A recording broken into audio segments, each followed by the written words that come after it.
applaudissez pour lui, s'il vous plaît. Ça va, on est chaud? Ouais. D'ailleurs, il fait chaud en ce moment. Hein. Ouais. Alors qu'on est en octobre. Ah, quel actu c'est fait? Tu me filmes là? Donc ma prochaine date c'est dans longtemps.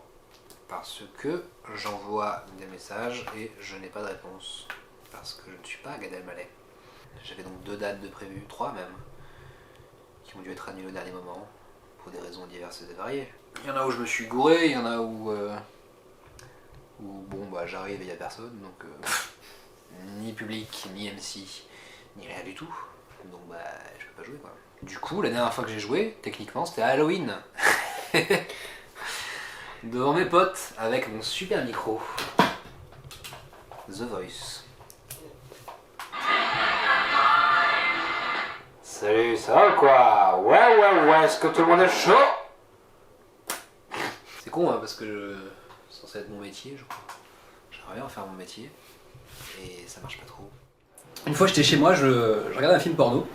Et ouais, j'ai des hobbies. Hein. Et du coup, je suis là, tranquille, comme ça, et puis je regarde les commentaires de la vidéo, parce qu'il y a des commentaires hein, sur les vidéos porno, je sais pas si on est au courant ici. Ouais, on est au courant là-bas. Hein. Très au courant même. Hein. Même des trucs sympas. Moi, une fois, j'ai vu une recette de cuisine. Ouais, une crème de marron d'ailleurs. Et c'était thématique avec la vidéo que je... Bref. Je vais pas vous parler de mes kinks. Pas ce soir. Prochaine date c'est en décembre. On est le 12 novembre. Quel enfer. Après j'avais un plan aussi. Un plan que beaucoup ont déjà fait, c'est-à-dire c'est créer son propre comedy club. Le Kevin Wadi Comedy Club. Un nom en construction. Ça pourrait être pas mal, mais bon, généralement quand on me dit on fait un comedy club, on me dit aussi, du coup, ça nous donne le temps de jouer, mais en même temps on n'a pas le temps d'écrire, parce qu'on est obligé d'organiser le comedy club, ramener des gens, tout ça, de réserver les trucs et tout. C'est beaucoup de boulot d'organisation en plus. Et moi l'organisation, bon, je sais faire des blagues, m'organiser, c'est autre chose. Soit devenir un youtubeur. Je pensais à prendre des bouts de ce qu'on a déjà fait, et les mettre en vidéo comme ça sur Instagram. Surtout des impros avec Yves. Un stand-up c'est compliqué, en même temps il y a beaucoup de gens. Mais du coup, ça me pèse quoi, c'est chiant. Parce que, en fait, quand tu joues en open mic, ça t'apporte pas grand chose à part de l'entraînement. En fait, tu progresses en soi, mais genre t'as pas de. Oui, c'est bien pour de moi. Suite, quoi. C'est bien pour mon développement, mais c'est pas bien pour l'environnement dans lequel je bosse. Si je fais que des open mic tout le temps, bah. Ouais. Après, mon but c'était de faire des open mic tout le temps, d'être super drôle, et d'être vu par des gens, et d'être invité ensuite. Je regarde les commentaires, et puis je vois qu'il y a un mec qui a écrit en anglais, il parlait de l'acteur porno de la vidéo, il disait « Ah, le loser, il utilise ses doigts pour faire jouer à la meuf. Hashtag pas un vrai mec. » Il y a aussi des hashtags, hein, je me demande du coup, pourquoi est-ce qu'on n'aurait pas le droit de faire l'amour avec autre chose que sa bite? Et il me répond « Écoute, puceau. » Alors déjà, comment il sait? Écoute, puceau, si tu ne sais pas faire jouer une meuf avec seulement ta bite, c'est que t'es pas un vrai mec. Hashtag vrai mec, toujours à fond. Hein. Quelque part, je me dis que cet homme a un peu raison. Je pense que lui, il doit baiser comme un vrai mec, c'est-à-dire mal. C'est chaud, hein. Moi, j'aimerais bien un peu parler de comment t'as commencé à faire du stand-up et depuis quand t'as envie de faire du stand-up. Depuis quand j'ai envie? Depuis que j'ai 8 ans. Depuis que j'étais en primaire, j'avais regardé le spectacle de Franck Dubosc. Pourquoi tu rigoles? Je me suis dit, waouh, il est trop drôle. Il est tout seul sur scène, il y a tout le monde qui rigole et tout, trop bien. Comme moi en classe de CE2. mais en mieux du coup. Et j'ai jamais réussi parce que à me lancer, je veux dire, parce que j'avais la flip. Mais il y a aussi le fait que, ok, genre tu flippais, mais que par exemple à Perpignan, tu peux pas faire du stand-up. Je peux pas faire de stand-up. Ma meuf me largue pour me décider elle à Paris. Et un jour, bourré, j'envoie un message au Barbès et je m'inscris. Et je fais le Barbès, 3 minutes de passage, et ça se passe bien. Du coup, maintenant, on en est là. Je vous l'apprends peut-être, mais c'est vrai que nous les mecs hétéros, on n'est pas très forts au lit. Il y a plein de meufs hétérosexuelles qui n'ont jamais eu d'orgasme de leur vie, hein, vraiment. Et je le sais, elles me le disent très souvent. Un peu trop même d'ailleurs. Mais oui, c'est vrai que je pense que c'est un rapport avec la virilité. Voilà, je pense que la virilité nous fait faire pas mal de conneries.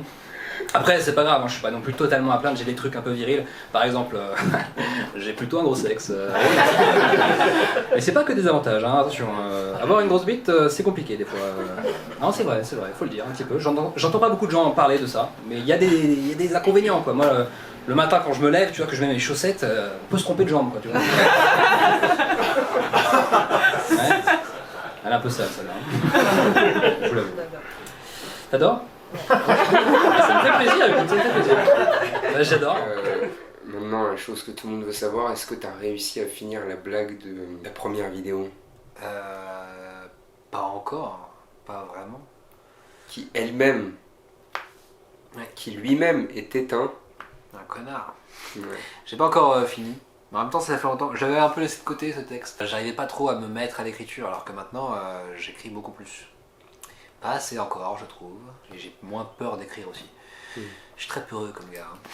Mais ça s'améliore. En tout cas, quand j'écris, je suis là, je suis physiquement là, avec mon PC comme ça, et je fais genre. Et je pars dans des trucs, je parle tout seul, je pars dans des trucs, et après, quand je trouve un truc bien, je fais ah, ça c'est bien, et je l'écris. Et juste j'improvise tout seul, quoi.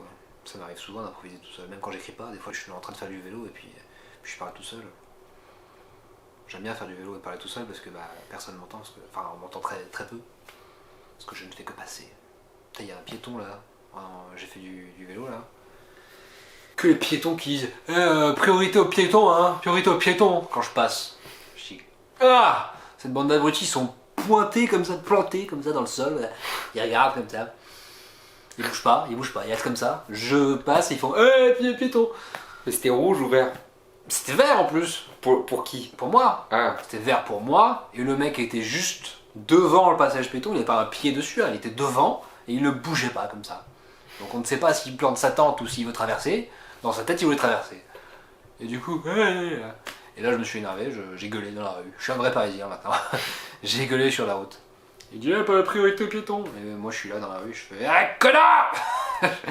Puis je dis putain, ça m'énerve, incroyable de faire ça là, et on dirait que tu plantes ta tente, machin. Et les gens se retournaient, parce que je parlais fort, pendant 10 minutes. J'avais envie de retourner en arrière et de faire mais qu'est-ce que t'as là? De toute façon il était sûrement au même endroit ce bâtard, en train d'attendre comme ça. Il a regardé les vélos et faire moi alors ouais. Qu'est-ce que t'aimes Kevin? Qu'est-ce que j'aime? Oui, Perpignan t'aimes pas, Paris t'aimes pas, qu'est-ce que Non, j'aime bien Paris, mais il y a certains Parisiens, bon voilà, ça se voit que c'est des Parisiens, quoi, ouais, qui râlent pour rien, alors que moi je râle jamais. waouh. Ce que je viens de faire, c'était pas râler, tu vois. Merci à tous.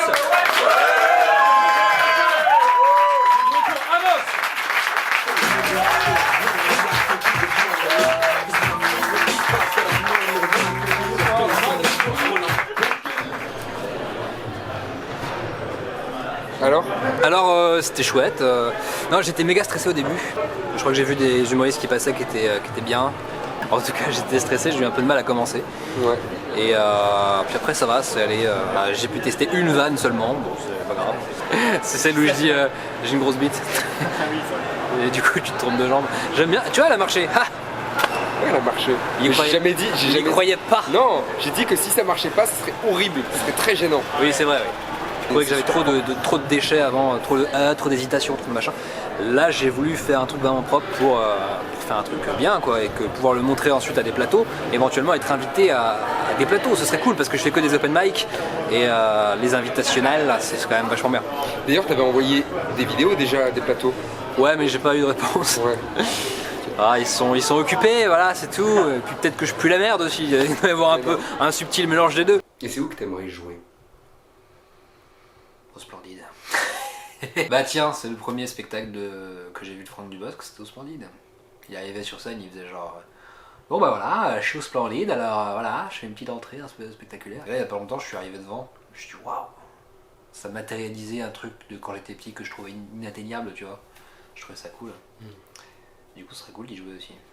Je suis pas hyper fan de Franck Dubosc, mais bon, c'est quand même lui qui a mis l'étincelle, tu vois. Non mon objectif, ce serait d'avoir un spectacle. Déjà ça, C'est. Waouh. Et t'as envie de faire ça dans ta life? Ouais. Ouais, je pense que ce serait le truc principal. J'avais envie de faire plein de trucs dans ma life, mais ça en grande priorité, je pense. J'aimerais trop faire des spectacles en tournée, tout ça. Un petit mot de fin. Croyez en vos rêves. Nul à chier. Bon, bah, la prochaine fois qu'on nous voit, c'est sur les planches. Ouais. En décembre. On verra. Ok, bon bah. Ciao Kevin. Et on dit merci qui? Merci.